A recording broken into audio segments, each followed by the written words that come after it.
Programa livre para todos os públicos. Olá! Vamos dar aquela olhadinha no episódio anterior do programa? Como a gastronomia de rua acolhe a população. Bate-papo com Ana Caroline, do IPHAN de Sobral, sobre patrimônio histórico. E a especialista em teatro de rua, Vanécia Gomes, divide sua experiência sobre o tema. Fica com a gente, o programa Urbanidade já começou.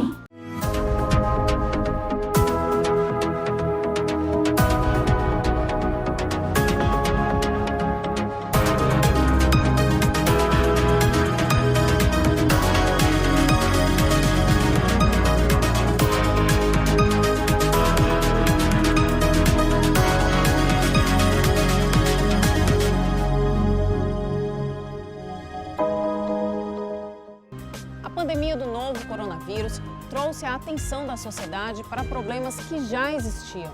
É o caso do saneamento básico.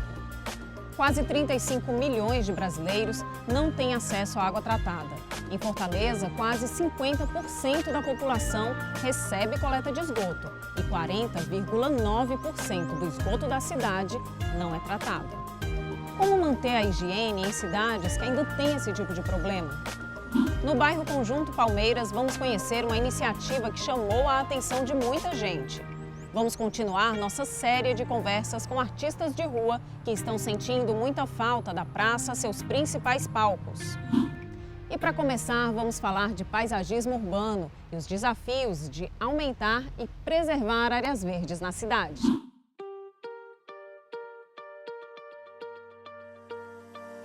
Mistura entre o urbano e o orgânico em harmonia. Ambientes que possam ser bem aproveitados, nos proporcionando bem-estar, prazer. Tudo isso a gente pode encontrar no paisagismo urbano. E para a gente entender melhor esse assunto, nós vamos conversar com a arquiteta paisagista Karina Diógenes, está aqui com a gente. Karina, explica para a gente como é que funciona essa questão do paisagismo dentro das zonas urbanas. Paisagismo vem de paisagem, né? A gente tem paisagem natural e paisagem construída, paisagem rural e paisagem urbana. Então, o paisagismo nada mais é do que o estudo da paisagem ou a intervenção na paisagem, né? Os primeiros paisagistas que vieram ainda com a corte, né, quando veio ao Brasil, eles trouxeram pintores para retratar a paisagem, também eram chamados de paisagistas. A construção de jardins, a construção de parques públicos, de praças, de sistemas de espaços livres, né? Então, o paisagismo, ele tanto é o estudo da paisagem quanto a intervenção na paisagem. Então, ele tem uma grande importância, digamos assim, na ocupação da zona urbana, né? Sim, ele é muito importante porque ele gera muita qualidade de vida para o usuário, para o morador, né? Tanto qualidade de vida física como mental. Ele atrai a fauna. Então, quando eu tenho um parque, uma praça, uma calçada, as construções ficam mais distantes, eu melhoro a ventilação natural, a iluminação natural. As pessoas gostam dessa reconexão com a natureza, né? Às vezes você nem sabia que sentia falta, quando começa a utilizar os espaços públicos, percebe como sentia falta. O paisagismo urbano tem a função de oferecer espaços para lazer, a realização de eventos, recreação e possibilita a interação do público com aquele espaço na cidade. Quando a gente pensa em paisagismo, assim, a gente que não entende muito, a gente pensa logo em plantas, né? Que elementos que o paisagismo urbano tem que ter, além das plantas, além da vegetação, enfim? Bom, o paisagismo urbano, ele sempre busca duas coisas. Primeiro, está inserido dentro do bioma. Nós aqui no Nordeste temos o bioma prioritário da Caatinga, né? Do bioma litorâneo.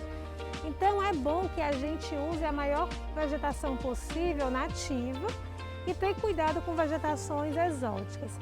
E não tem uma receita de bolo. A gente geralmente faz um levantamento das necessidades. Tem bairro que tem mais criança, então precisa de playground.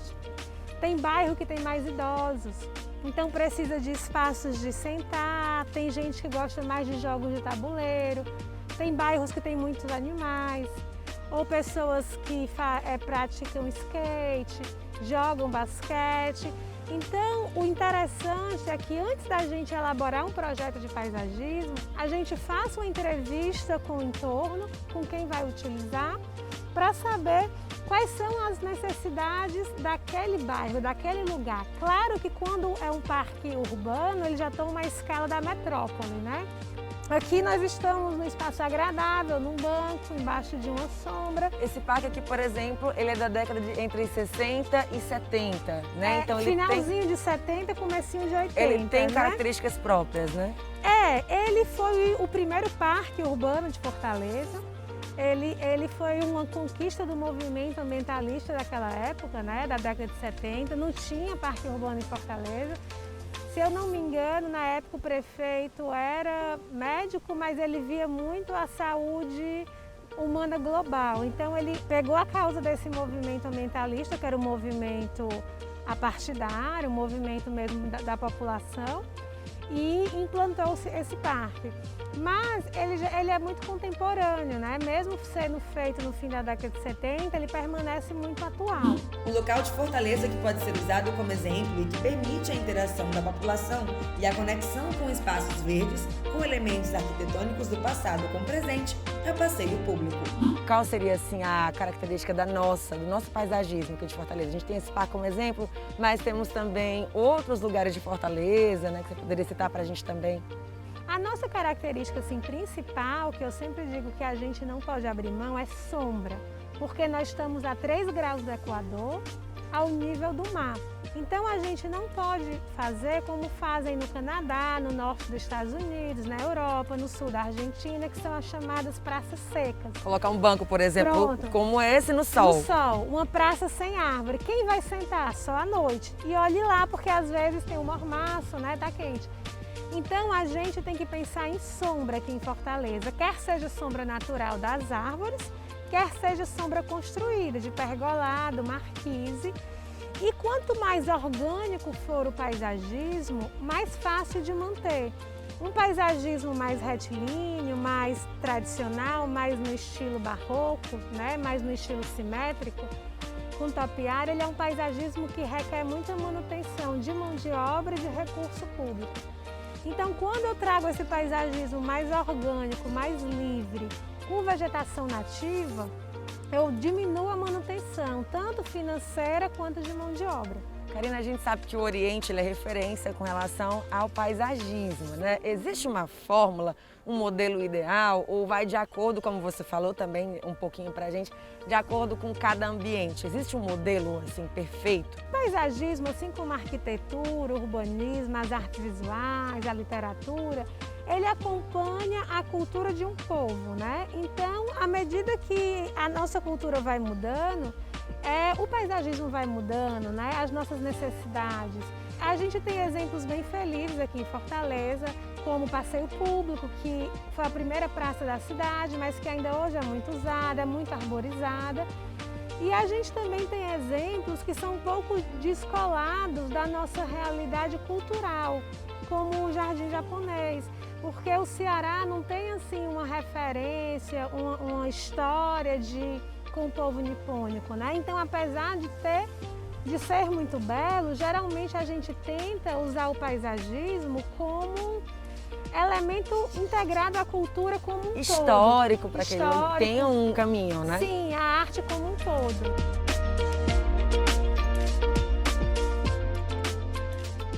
No episódio passado, conversamos sobre manifestações culturais, como o teatro de rua, que em tempos de pandemia tem sentido falta das ruas, das praças e da sua plateia. Hoje nós continuamos essa série de conversas com o coletivo Aba Rua. E agora nós vamos bater um papo muito legal com o pessoal do coletivo Aba Rua, um grupo completo de teatro que está aqui, teatro de rua.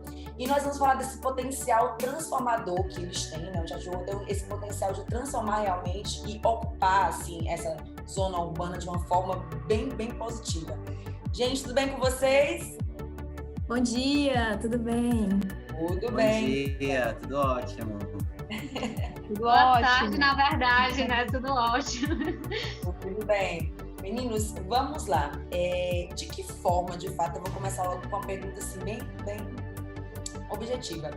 De que forma, vou direcionar para Carla, tá? Carla, de que forma você acha que o teatro ele pode modificar e contribuir assim, para a consciência das pessoas, para que a população reflita com relação a essa ocupação mesmo?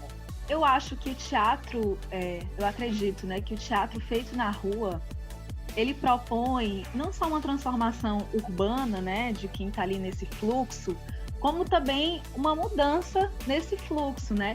Então, por exemplo, uma pessoa que ela sai do seu trabalho, né, e ela se desloca pela cidade e ela esbarra com uma apresentação de teatro na rua, por exemplo, né?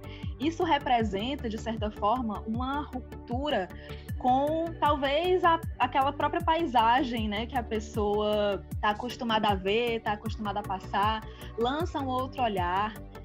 A gente aqui no grupo, né, no coletivo, a gente entende a rua como esse espaço de troca, né, de estar com as pessoas de uma maneira mais acessível, deixar as pessoas livres também, né? Porque não é que a pessoa vai ver uma apresentação que ela vai parar para assistir, mas existe também essa coisa, esse desafio, que é o de pegar o público, que é de chamar atenção, que é o de conversar com a cidade, com aquela paisagem urbana. Então, a gente procura, dentro das nossas pesquisas também, estudar o espaço, criar junto com o espaço. Uma pergunta agora para esse grupo incrível. Bia, para você, assim, na sua visão, qual a relação do teatro com a cidade? Eu acho que a cidade ela é um lugar que fervilha diversas coisas, né? Cidade pode ser trabalho, cidade é cultura também. Cidade, ela é o respiro de uma... A cidade é simplesmente um respiro, né? O respiro de uma sociedade. É como se fosse um coração, né? Um corpo vivo. Ela é um corpo vivo. Pronto. A cidade é um corpo vivo. E eu acho que o teatro, principalmente o teatro de rua, né? Ele tá aí justamente ele chega justamente através dessas rupturas que a Carla já falou. Eu acho que chega através dessas rupturas. Eu acho que, pelo menos para mim, é impossível pensar uma criação artística que não esteja inserida num contexto de cidade, assim, porque nós vivemos nessa cidade, nós estamos nessa cidade, então a gente é fruto dessa cidade. Então a nossa criação, querendo ou não, ela vai transparecer isso. E para além de uma série de coisas, né? Uma cidade que bebe muito do teatro, uma cidade que, com certeza, ela tem uma lógica diferente, ela tem uma lógica diferente de ser. Isso muda, às vezes, pode mudar o movimento de uma rua, isso já vai mudar a lógica daquela avenida. Tirando da sua resposta aí, eu vou direcionar agora para o Jorge Henrique, o que vocês fizeram com todo esse movimento. Vocês adaptaram todo esse movimento para dentro de casa, né? Assim, pro virtual, digamos assim, durante a pandemia. Então, como é que foi se reinventar durante esse período? Vamos lá. Não foi fácil. Eu vou começar assim. Não foi fácil, não é fácil. Eu acho que quando a gente vem da rua, a gente tem um costume de eu faço uma coisa, eu espero o público reagir e faço outra coisa. E fica quase nesse jogo de xadrez. Tem teóricos que falam que é como se fosse um jogo de xadrez. E como fazer isso no meio virtual? Eu acho que a gente começou primeiro com propostas de criação de jogos virtuais, onde a gente tem esse retorno do público. Eu acho que, de certa forma, trazendo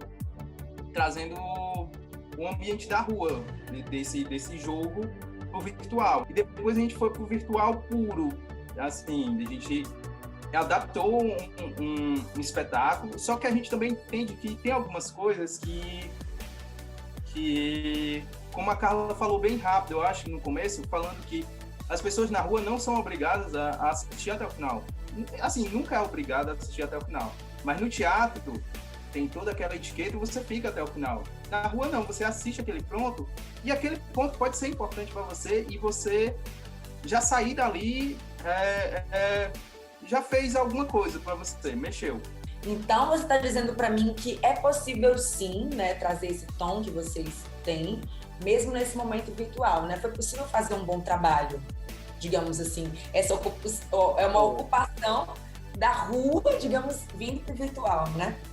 A gente teve que se reinventar, né? E eu acho que a arte nos dá essa possibilidade de reinvenção a partir de momentos muito difíceis que a gente vive. Então a gente entrou nessa pesquisa justamente para trazer esse reflexo desse tempo de agora, que enfim, não tem como fugir dele, a gente também não quer fugir, não quis fugir, mas entendeu também que é um momento muito delicado, que a princípio, né, a gente tem o objetivo de se manter viva. Pra gente que é artista, se manter viva também quer dizer se manter em movimento, fazendo arte.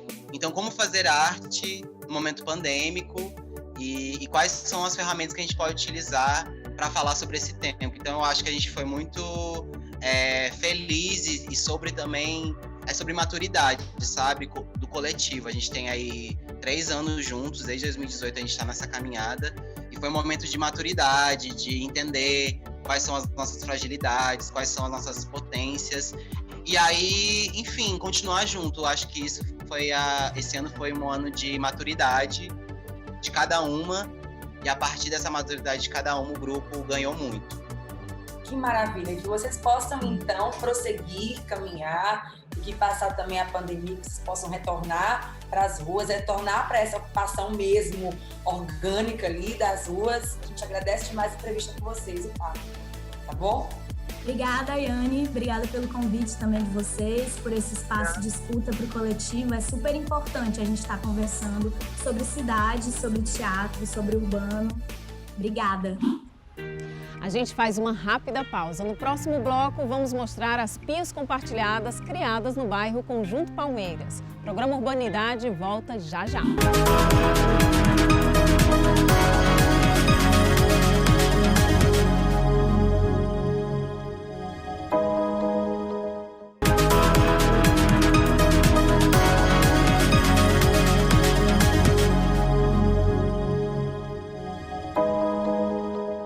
Com a pandemia do novo coronavírus, fazer higiene e lavar as mãos tem se tornado as mais efetivas ações de prevenção contra a propagação do vírus.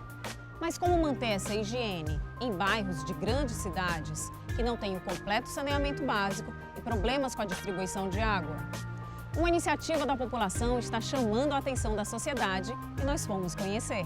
Uma das recomendações da Organização Mundial da Saúde e da comunidade científica como medida preventiva ao novo coronavírus é lavar as mãos, mas infelizmente nem todos têm acesso amplo à água tratada.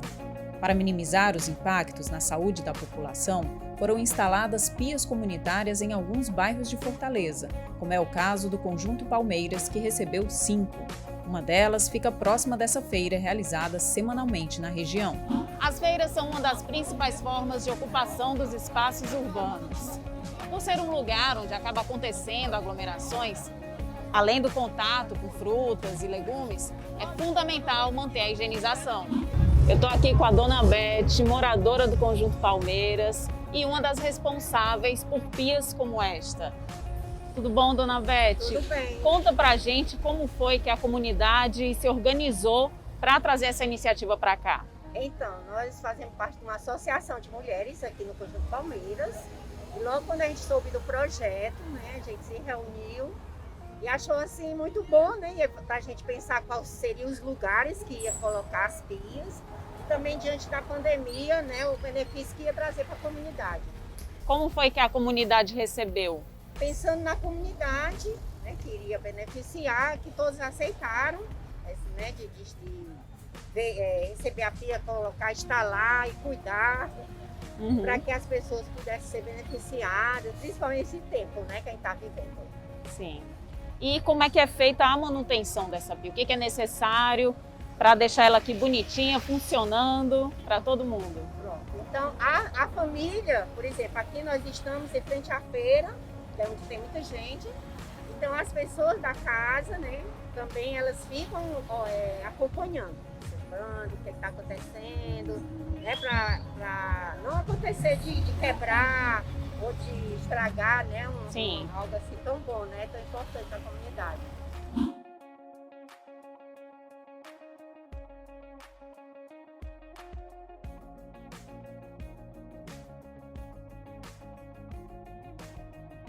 E existe alguma expectativa em relação a virem outras iniciativas como essa para a melhoria do bairro? Sim, existe. Porque, assim, as questões das pias, né, o povo ficou feliz, né, de ter conseguido. E também as meninas arquitetas da universidade, da UFC, estiveram também aqui na comunidade um projeto de regulamentação fundiária. E elas estão vindo na comunidade, estão cadastrando, estão lutando pelo papel da casa para as famílias. E toda iniciativa a gente junta as famílias, conversa, envolve as famílias e outros benefícios, que é uma grande luta da comunidade pelo saneamento básico e outras lutas dentro da comunidade. Então, já impulsiona para outras conquistas.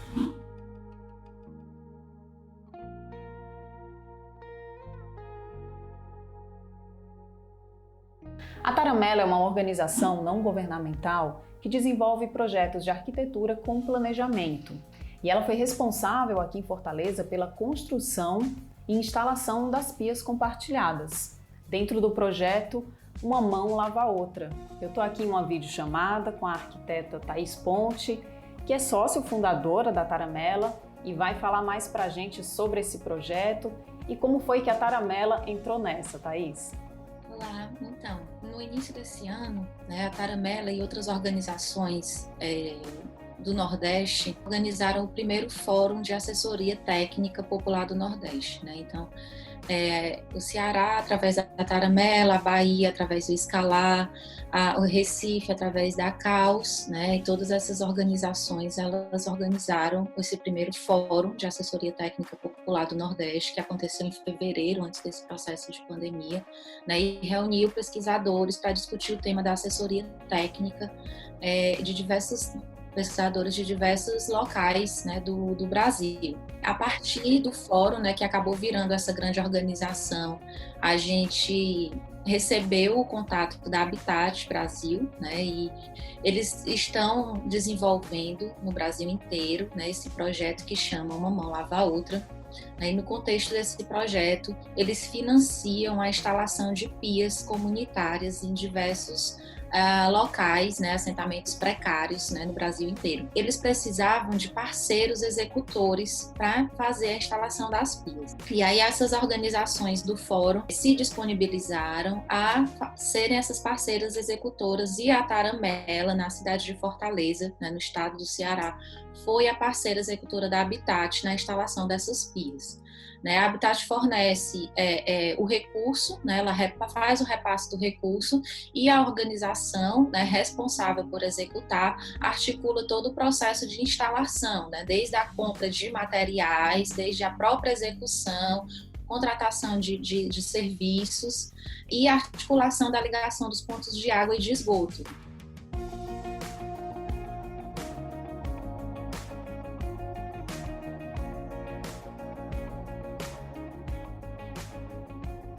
Na cidade de Fortaleza, a gente conseguiu articular junto com a CAGES o fornecimento de forma gratuita dos pontos de água, né, e de esgoto nas comunidades que tinham esgoto, não são todas, né, que tem instalação, que tem possibilidade da gente instalar, né, as águas cinzas, como a gente chama. E nós escolhemos na cidade de Fortaleza 3 assentamentos precários, né, conhecidos, consolidados, e nós tivemos a ajuda das lideranças comunitárias e das organizações comunitárias dessas comunidades para instalar as pias, né? E essas 3 comunidades são o Lagamar, né, o Conjunto Palmeiras e o Bom Jardim. Em cada comunidade dessa foram instaladas 5 pias. No espaço livre, os locais de instalação das pias foi pensado e articulado junto com as comunidades, né? E essas comunidades foram escolhidas porque elas têm lideranças comunitárias muito fortes, que conseguem manter a pia, né, sem dano, sem nenhum tipo de avaria, sem que as pessoas fiquem levando constantemente, né, os materiais, que eles ficam públicos no ar livre, né? A ideia é justamente essa, as pessoas que não têm condições, que não têm acesso à água potável, que não têm acesso a saneamento básico de forma geral, ter a possibilidade de fazer a higienização e diminuir o contágio, né, pelo coronavírus. Inclusive as pessoas, os moradores de rua também. A Taramela articulou tudo isso, né, com o governo do estado através da CAGES, com as associações comunitárias, as lideranças comunitárias. As primeiras foram instaladas no Conjunto Palmeiras, já estão instaladas há 3 meses, né, funcionando ainda. A CAGES continua disponibilizando a água, né, de forma gratuita. Lá no Conjunto Palmeiras não tem esgoto, né, então a gente fez outros tipos de ligações. Lá a CAGES disponibiliza apenas a água, ligação de água, né, de forma gratuita. E elas já estão instaladas lá há 3 meses, né, e continuam funcionando perfeitamente. O jornalista e ativista político José Ortega dizia: "Eu sou o que me cerca. Se eu não preservar o que me cerca, eu não me preservo." Que possamos pensar cidades onde o que nos cerca seja preservado. Até o próximo programa Urbanidade.